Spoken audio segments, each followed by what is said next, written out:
हाँ जी, good evening. नमस्कार सभी को। आ जाओ जितने भी बच्चे हैं, जैसे प्रीवियस लेक्चर में हम लोगों ने कम्युटेशन के बारे में पढ़ लिया कि कम्युटेशन होता क्या चीज़ है और इसका नुकसान क्या है। ठीक है, तो कम्युटेशन के नुकसान के बारे में भी हम सारे पढ़ चुके हैं। नोटिफिकेशन आप लोगों के पास आ गया होगा आई थिंक। तो नई क्लास जो है वो अपनी स्टार्ट हो चुकी है, क्लास नंबर 32। चलिए, तो ये कम्युटेशन का डायग्राम मैंने एक बना रखा है कि भैया क्या क्या चीज़ होगी। कम्युटेशन चीज़ मैंने आप लोगों को क्या बताई थी कि जब कार्बन का एक ब्रश है वो दो कम्यूटेटर सेगमेंट को सप्रेस करेगा तो वो क्या कर देगा, उन दोनों बाइंडिंगों को शॉर्ट सर्किट कर देगा। अब शॉर्ट सर्किट करने से क्या होता है, तुम्हें पता है कि शॉर्ट सर्किट जब कोई चीज होगी तो नुकसान ही होगा। तो यहां पर भी क्या होता है, नुकसान होता है। शॉर्ट सर्किट का एक तो बड़ा ये नुकसान हो सकता है कि अगर मान लो रफ कम्यूटेशन की बात करते हैं, रफ कम्यूटेशन होने लग जाए तो उस कंडीशन में क्या होगा कि ब्रशों पे स्पार्किंग होने लगेगी और स्पार्किंग के कारण हमारी पूरी मोटर में आग भी लग सकती है। तो ये एक इसका बहुत बड़ा नुकसान होता है। ठीक है, और दूसरा चीज क्या होता है कि जब मान लो शॉर्ट सर्किट होता है तो आर्मेचर करंट है जो उसकी डायरेक्शन भी मेरी क्या हो जाती है, चेंज हो जाती है।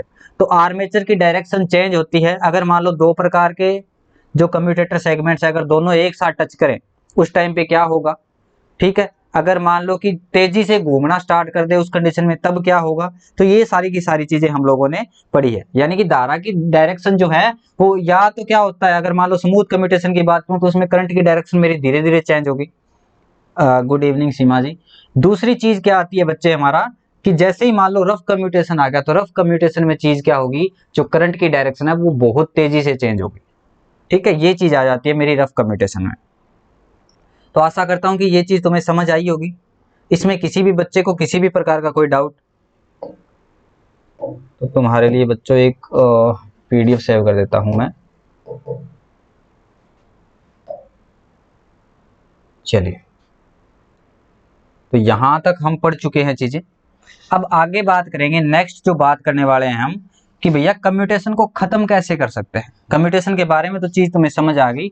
अब बात करते हैं कम्यूटेशन को खत्म कैसे करेंगे या कम्यूटेशन के जो प्रभाव है उनको निराकृत कैसे किया जाता है या कम्यूटेशन सुधारने की विधियां। कम्यूटेटर कम्यूटेशन को सुधारने की विधि।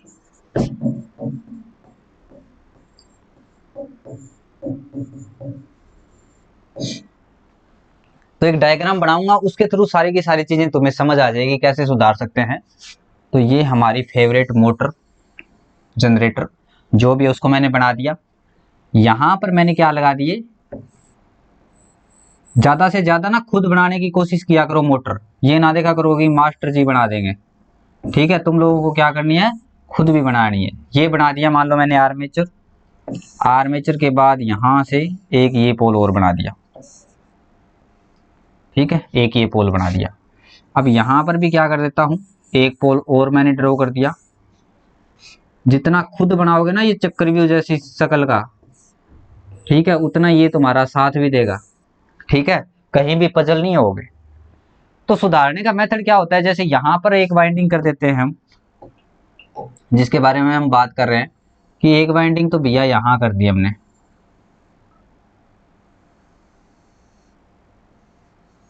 ठीक है, एक वाइंडिंग तो हम लोगों ने क्या कर दी, यहां कर दी।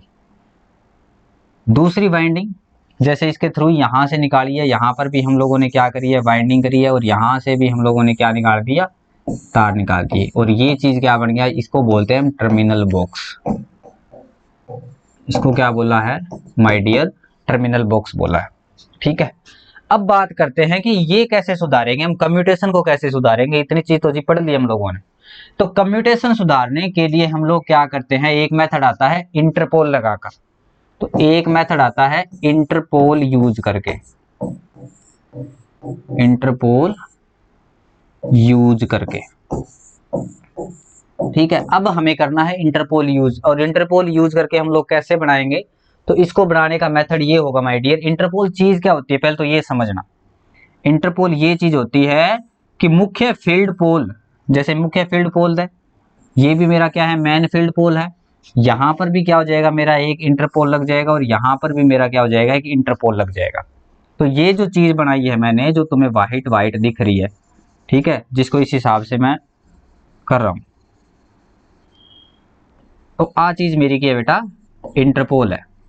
ठीक है, यानी कि मुख्य पोलों के बीच स्थापित छोटे पोल क्या कहलाते हैं, इंटरपोल कहलाते हैं। लिख लो इसमें, मुख्य पोल के बीच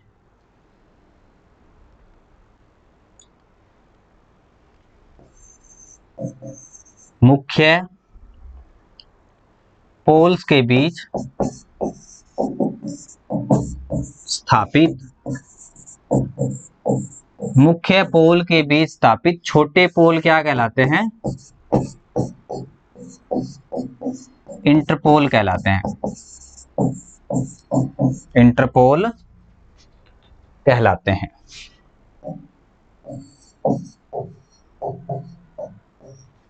इनको क्या बोला जाता है, इंटरपोल कहलाते हैं। और ये क्या लगे होते हैं, जिस डायरेक्शन में मेरे पोल ये चले होते हैं उसी डायरेक्शन में होते हैं। इसकी और भी कई इंपॉर्टेंट चीजें मैं तुम लोगों को दिखाऊंगा।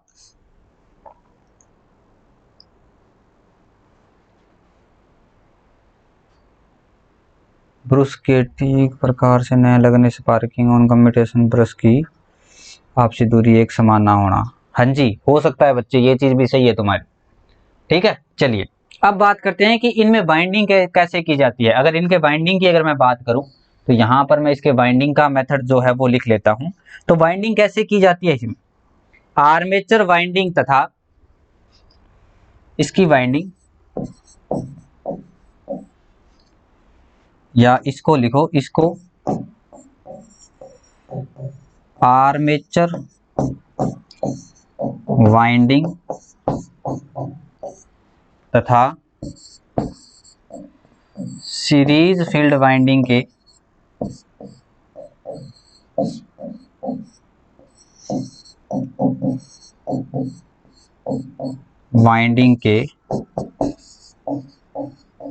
श्रेणी क्रम में लगाया जाता है।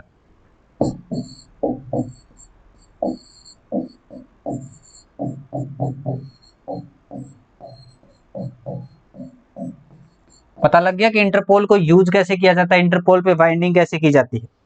तो इनको क्या करते हैं, जो मेरी सीरीज फोल्ड क्या क्या चीज मैंने बोली है यहां पर, वाइंडिंग कैसे करेंगे, एक तो आर्मेचर वाइंडिंग जो है मेरी, ठीक है, इसको क्या करेंगे, और सीरीज फील्ड वाइंडिंग के श्रेणी क्रम में हम लोग क्या करेंगे, इसको लगाएंगे। चीज समझ आ गई तुम्हें।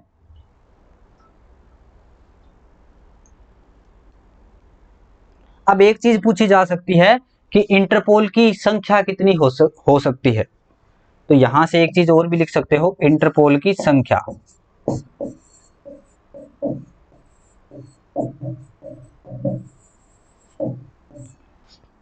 मुख्य फील्ड पोल के बराबर होती है।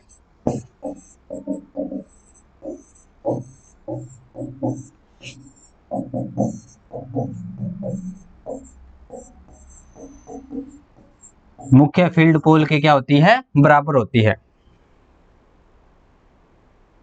हाँ जी, इंटरपोल के यूज करने से स्पार्किंग कम हो जाती है बच्चों। प्रीतम सिंह का क्वेश्चन है कि सर इंटरपोल के यूज करने से स्पार्किंग क्या हो जाती है, तो स्पार्किंग कम हो जाती है। सीमा और प्रीतम सिंह, इनके काफी जवाब आ रहे हैं बेचारों के, बाकी की जनता का तो पता नहीं कहाँ गई। ठीक है, जैसे संदीप है बेचारा, एक काफी टाइम से दिखा नहीं अभी। चलिए, समझ आ गया बच्चों क्या क्या चीज पढ़ी है हम लोगों ने। अब इंटरपोल लगाने से लाभ क्या होगा, ये चीजें तो हम लोगों ने पढ़ ली कि भैया इंटरपोल चीज क्या होती है, बाइंडिंग कैसे होती है, इंटरपोल की संख्या क्या होती है। अब लाभ क्या चीज होगा, इस चीज को नोट करो, उसके बाद लाभ बताता हूं तुम्हें।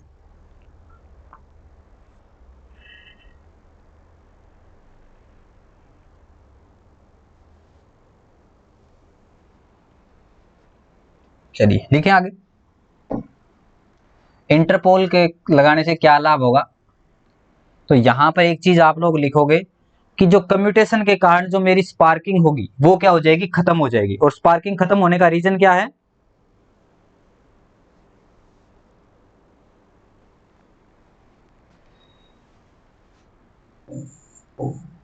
कम्यूटेशन के कारण पैदा हुआ विद्युत वाहक बल निराकृत। निराकृत मतलब ये बोल सकते हो आप कि काम करने वाला ना रहेगा, निराकृत।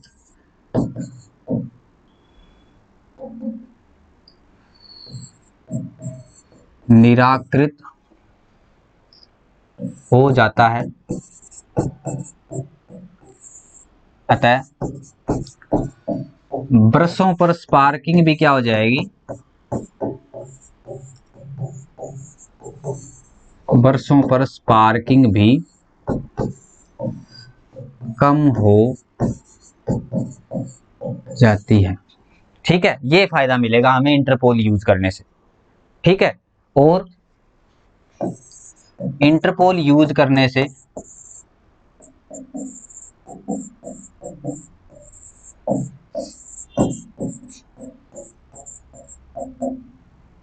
जनरेटर की दक्षता भी क्या हो जाएगी, दक्षता भी 25-30% तक बढ़ जाएगी बच्चों। क्या होगा, 20 ना लिखा जा, 25 से 30% तक बढ़ जाएगी। ठीक है, एफिशिएंसी क्या हो जाएगी इसकी, बढ़ जाएगी। इसीलिए हम लोग क्या करते हैं, इंटरपोल का यूज करते हैं, क्योंकि कम्यूटेटर सेगमेंट्स पे बरसों के कारण जो स्पार्किंग होगी वो स्पार्किंग क्या हो जाएगी मेरी, खत्म हो जाएगी या कम हो जाएगी। अगर मान लो बिल्कुल खत्म ना हो तो कम जरूर हो जाएगी। इससे मोटर की जो एफिशिएंसी है, जो दक्षता है, वो क्या हो जाएगी, बढ़ जाएगी। मोटर जनरेटर जिसकी भी है, ठीक है, तो दक्षता क्या हो जाएगी, बढ़ जाएगी, और ये स्मूथली से काम भी करने लगेगा। क्लियर है? यहां तक किसी बच्चे को कोई डाउट है तो वो बताओ, अदरवाइज फिर आगे बढ़ते हैं। आगे का अपना टॉपिक आएगा डीसी जनरेटरों का समांतर में चलाना। अब डीसी जनरेटरों को समांतर में चलाने का लाभ भी क्या होगा, ये भी बहुत इंपॉर्टेंट चीज है। और ये मानता हूं मैं कि पूरा का पूरा टॉपिक जो है वो सारा इंपॉर्टेंट रहेगा तुम्हारे लिए। तो नेक्स्ट हेडिंग लगाओगे डीसी जनरेटरों को समांतर में चलाना। क्यों चलाना भैया, जरूरी क्या है मेरे समांतर में चलाने की? कोई बच्चा मुझे बताएगा कि समांतर में क्यों चलाया जाता है? डीसी जनरेटर को भी हम लोग क्या करते हैं, समांतर में चलाते हैं। डीसी मोटर को भी हम लोग क्या ट्रांसफॉर्मर को भी हम लोग क्या करते हैं, समांतर में चलाते हैं। या इसके अलावा एक चीज और आ जाती है, जैसे अल्टरनेटर होता है, अल्टरनेटर को भी हमें कभी कभी समांतर क्रम में चलाना पड़ता है। क्या रीजन है इसके पीछे समांतर में चलाने की, क्यों चलाया जाता है, क्या जरूरी पड़ी हमें समांतर में चलाने की? अगर समांतर में चलाएंगे तो समांतर में चलाना मतलब क्या होता है? देखो, अगर तुम फेज वगैरह के बारे में बात करोगे, समझने की ये चीज है थोड़ी सी, तो आर वाई बी 3 मानक फेज होते हैं, ध्यान रखना। सभी चीजों में होंगे। अगर 3 फेज मोटर जनरेटर या अल्टरनेटर किसी भी चीज की मैं बात करूंगा तो इसमें क्या होगा, आर वाई बी ही होगा। तो यहाँ पर भी हमें 2 जनरेटर समांतर क्रम में चलाने हैं, तो उनमें भी चीजें क्या होगी मेरी, आर वाई बी ही होगी। ये क्या होते हैं, 3 फेज प्रणाली में आप लोग पढ़ते हो वैसे, 3 फेज सिस्टम में। ठीक है, ये होता है अपना 3 फेज सिस्टम, जिसमें क्या होता है, आर का मतलब क्या हो गया, रेड। आर का मतलब क्या है बच्चों, यहाँ आर क्या है, रेड, येलो और ब्लू। ठीक है, ये चीज होते हैं। सर जी डीसी जनरेटर की घूर्णन दिशा गलत हो तो कनेक्शन चेंज कर दो बच्चों, या तो आर्मेचर के कनेक्शन चेंज कर दो या फील्ड वाइंडिंग के चेंज कर दो। लेकिन दोनों के अगर चेंज कर ली तो डायरेक्शन वही रह जाएगी। ठीक है, कनेक्शन चेंज कर दो, चेंज हो जाएंगे। ठीक है, यहाँ पर कई बार ये भी पूछा जा सकता है, जो आर वाई बी मैंने आप लोगों को बताया है कि फेज क्रम क्या होता है, तो फेज क्रम क्या है मेरा, R Y B, red yellow और ब्लू। ठीक है, यहाँ पर एक चीज और पूछी जा सकती है आप लोगों से, जैसे एक बी और आता है मेरा, अगर सिंगल फेज की मैं बात करूं तो सिंगल फेज में बी भी आता है मेरा और एक जी भी आता है। पी क्या होता है, ब्लैक कलर होता है, जिसको हम किसके लिए यूज करते हैं, न्यूट्रल वायर के लिए।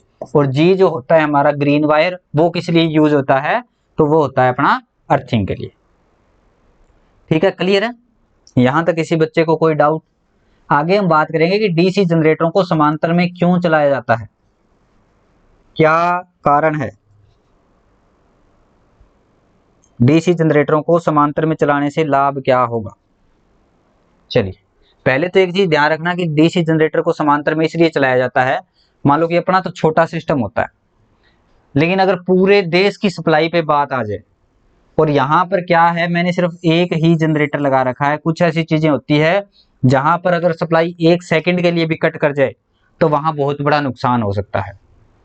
ठीक है, तब क्या किया जाता है, एक ये जनरेटर मैंने लगा रखा है प्लस एक ये जनरेटर मैंने लगा रखा है, दोनों के दोनों जनरेटर में क्या करूंगा, समांतर में चलाऊंगा। हाँ जी, जनरेटर को समांतर में चलाने से एफिशिएंसी भी बढ़ जाती है। सीमा, वेरी गुड बच्चे। तब मैं क्या करूंगा, दोनों जनरेटरों को क्या करूंगा, समांतर क्रम में चलाऊंगा। और समांतर में जोड़ने का तरीका क्या होता है, ये मान लो मेरी बस बार लगी होती है, बस बार के पे ऊपर भी क्वेश्चन आ जाता है। जैसे बस बार पे क्वेश्चन आया था कि बस बार किसकी बनी होती है, तो यूपीपीसीएल ने माना था कि बस बार जो बनी होती है वो मेरी कॉपर की बनी होती है, तांबे की बनी होती है। चलिए, अब ये मानो कि जनरेटर नंबर 1 है और ये मेरा जनरेटर नंबर 2 है। अब इन दोनों जनरेटरों को मुझे क्या करना है, समांतर क्रम में चलाना है, पैरेलल में चलाना है। तो क्या मैं इनको सीधा ही चला दूंगा? अगर मान लो मैंने इनको सीधा चला दिया तो ये जनरेटर चलेंगे नहीं, खराब जल्दी होंगे। ठीक है, तो इसका कुछ सिस्टम होता है कि हम कैसे चला सकते हैं दो जनरेटरों को समांतर क्रम में। ठीक है, और जनरेटर को समांतर क्रम में चलाना जरूरी हो जाता है। रीजन ये है कि अगर मान लो एक जनरेटर मेरा खराब हो गया, ठीक है, तो दूसरा जनरेटर मेरा कंटिन्यूसली क्या देता रहेगा, सप्लाई देता रहेगा। मतलब मेरी जो सप्लाई है वो बाधित नहीं होगी।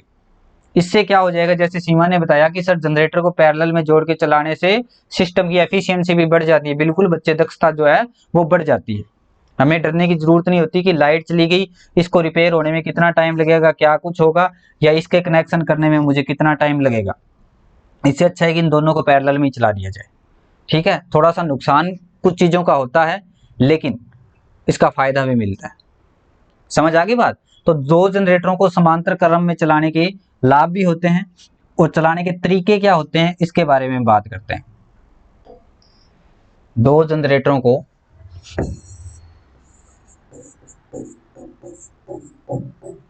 जनरेटरों को समांतर क्रम में चलाने के लिए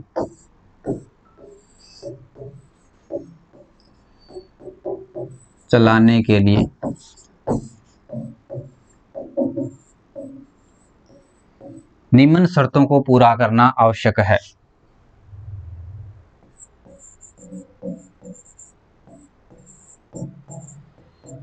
निम्न शर्तों को पूरा करना आवश्यक है। कौन कौन सी कंडीशन है जिसको हम लोग क्या कर सकते हैं, पूरा करेंगे? प्रत्येक जनरेटर का शक्ति में वोल्ट मीटर, एमीटर, रेजिस्टेंस और सर्किट ब्रेकर का यूज जरूर करना चाहिए। ओके जी, ओके।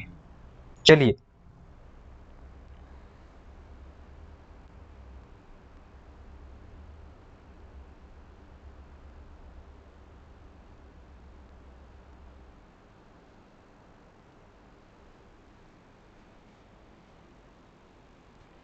तो इसका क्या लिख सकते हो, दो जनरेटरों को समांतर क्रम में चलाने के लिए निम्न शर्तों का आवश्यक है। दो जनरेटरों को समांतर क्रम में चलाया जाता है ताकि उनका लोड जो है वो भी क्या हो जाए, डिवाइड हो जाए, दोनों जनरेटरों पे लोड आ जाए। ठीक है, या एक चीज ये लिख सकते हो, जैसे पुराने वाले में लिखते हैं, पुराने वाले में एक चीज लिखोगे आप लोग, डीसी वितरण में अधिक लोड हो जाने पर, अधिक लोड पर प्रचालन हेतु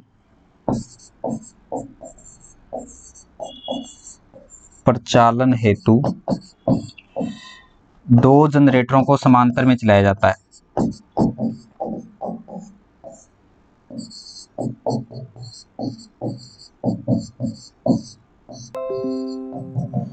समांतर में चलाया है। ठीक है, जब मान लो लोड ज्यादा हो गया तब हम लोग क्या करते हैं, दो जनरेटरों को समांतर में चलाते हैं। दूसरा क्या हो गया, जैसे यहाँ पर एक सप्लाई बाधित ना हो, इसके लिए भी हम लोग क्या कर सकते हैं, जनरेटरों को समांतर क्रम में चलाते हैं। अब उनको समांतर क्रम में चलाने की कंडीशन क्या होती है उसके बारे में हम बात करते हैं।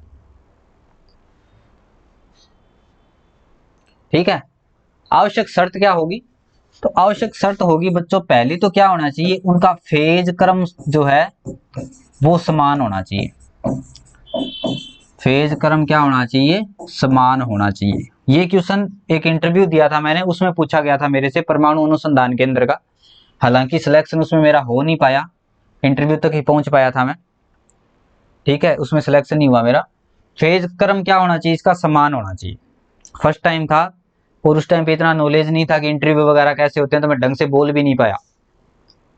कुछ चीजें थी उस टाइम पे, ऐसा हुआ सिस्टम, अगर तुम लोगों को बताऊं, आज मैं अल्टरनेटर बड़ा अच्छे से पढ़ा सकता हूं। और जिस टाइम पे मैंने सीटीआई किया था, आईटीआई इंस्ट्रक्टर का कोर्स, तो उस टाइम पे मेरा फेवरेट टॉपिक था अल्टरनेटर।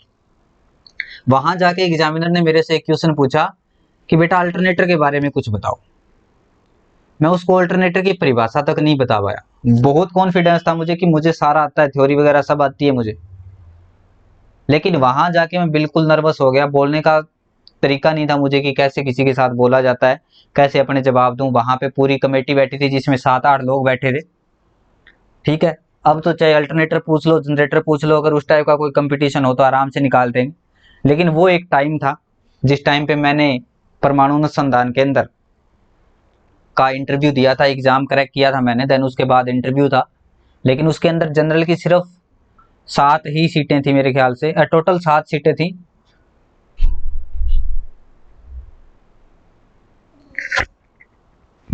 एक सेकंड बच्चों, थोड़ा सा होल्ड रखना।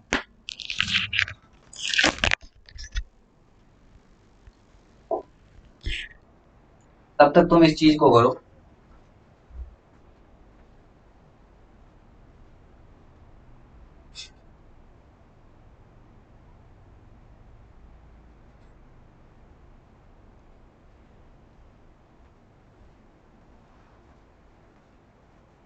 हाँ जी, दोनों वोल्ट जो जनरेटर हैं उनकी वोल्टेज भी क्या होना चाहिए, समान होनी चाहिए डियर, सही बात है बिल्कुल। तो दूसरी चीज क्या आती है हमारी यहाँ पे, दूसरी चीज आती है, दोनों अल्टरनेटरों की वोल्टेज भी क्या होनी चाहिए, समान होनी चाहिए, फेज क्रम समान होने चाहिए। दोनों अल्टरनेटरों की रेटिंग लिख देता हूं यहाँ पे मैं, क्योंकि उसमें वोल्टेज भी आ जाएगी, करंट भी आ जाएगी, सारी चीज आ जाएगी। अल्टरनेटर की रेटिंग समान होनी चाहिए। ठीक है, रेटिंग नाम यहाँ पे बेनिफिशियल रहेगा सीमा, रेटिंग समान होनी चाहिए। ठीक है, जिसमें बच्चे मेरी सारी चीजें आ जाएगी, जो जो चीजें तुम बता रहे हो ना वो सारी की सारी चीजें आ जाएगी। नंबर 3 पे क्या होती है, दक्षता समान होनी चाहिए, एफिशिएंसी क्या होनी चाहिए, दक्षता भी क्या होनी चाहिए, समान होनी चाहिए। एक तो ये क्वेश्चन पूछा गया था मेरे से, जो मैं अब आप लोगों को चीजें लिख के दे रहा हूं ना, ये इंटरव्यू में क्वेश्चन पूछा गया था मेरे से कि 2 अल्टरनेटरों को या 2 ट्रांसफॉर्मरों को आपको पैरेलल में चलाना है, तो आप कौन कौन सी कंडीशन जो है वो पूरी करोगे। तो नंबर 1 तो क्या है, फेज क्रम, जिसको क्या बोलते हैं, फेज सीक्वेंस बोलते हैं। ठीक है, मतलब कैसे, जैसे अगर मान लो ये मेरी बस बार है जिसमें ये आर लगा है, ये वाई लगा है और ये बी लगा है, तीनों की तीनों चीजें लगी है। तो अब क्या बनता है बच्चों, अब चीज ये बनती है कि आर वाई बी तो मैंने तीनों की तीनों लगा दी, लेकिन यहां पर अगर मैं बात करता हूं, एक ये जनरेटर हो गया, एक ये जनरेटर हो गया, तो इस जनरेटर का अगर आर, इस जनरेटर का बी और इस जनरेटर का वाई जिसके साथ जुड़ा हुआ है, ठीक है, तो यहां पर भी फेज क्रम क्या होना चाहिए, समान ही जुड़ा होना चाहिए। ठीक है, तो यहां से क्या होता है, फेज क्रम पे एक क्वेश्चन पूछा जा सकता है।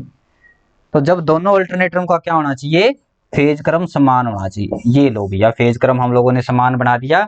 ये क्या बना है, मेरा बी बना है, ये वाई बना है, ये आर बना है, और ये भी क्या है, बी वाई और आर। ठीक है, तो मतलब फेज क्रम क्या होनी चाहिए, समान होनी चाहिए, और दोनों की रेटिंग भी क्या होनी चाहिए, समान होनी चाहिए, दोनों की एफिशिएंसी भी क्या होनी चाहिए, समान होनी चाहिए। क्लियर है, सही दिख रहा है, कोई दिक्कत तो नहीं है। और ये चीज क्या है, मान लो ये है मेरी बस बार, बस बार, और बस बार किसकी बनी होती है, तो ये बस बार बनी होती है बच्चों कॉपर की। ठीक है, एग्जाम में क्वेश्चन दिया गया था कि भैया बस बार किसकी बनी होती है, तो कॉपर जो था उसका सही आंसर माना था और आपको भी वैसे ही करना है। ठीक है, ये जनरेटर है मेरा, तो यहां से मैंने जी लिख दिया, यानी कि जनरेटर बना दिया मैंने।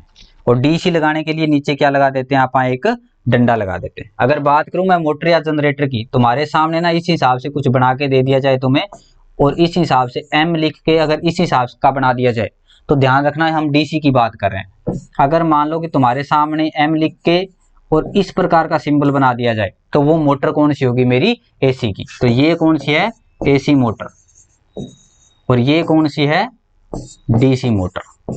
यहां से भी क्वेश्चन पूछा जा सकता है, तो बीच बीच में मैं तुम लोगों को साथ साथ में ये चीजें भी क्लियर करवाता रहूंगा। क्लियर है, बढ़े आगे। समांतर में जोड़ने के लाभ, जैसे बच्ची ने बताया कि जी इससे हम क्या कर सकते हैं, लोड भी बढ़ा सकते हैं। बिल्कुल सही बात है, समांतर में जोड़ने से क्या हो सकता है, लाभ की बात करें तो यहाँ पे समांतर में जोड़ने के लाभ लिख लेते हैं। समांतर में जोड़ने के लाभ,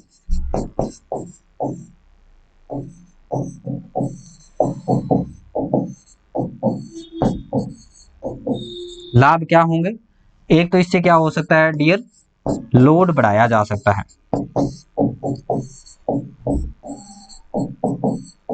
इससे क्या कर सकते हैं हम, लोड बढ़ा सकते हैं, लोड बढ़ाया जा सकता है। चलिए, कौन आ गया, चलिए दूसरा सिस्टम क्या हो सकता है, दूसरा सिस्टम ये हो सकता है, लोड के अनुसार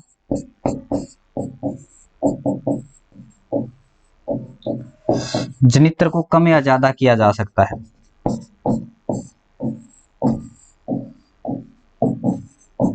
ज्यादा कर सकते हैं।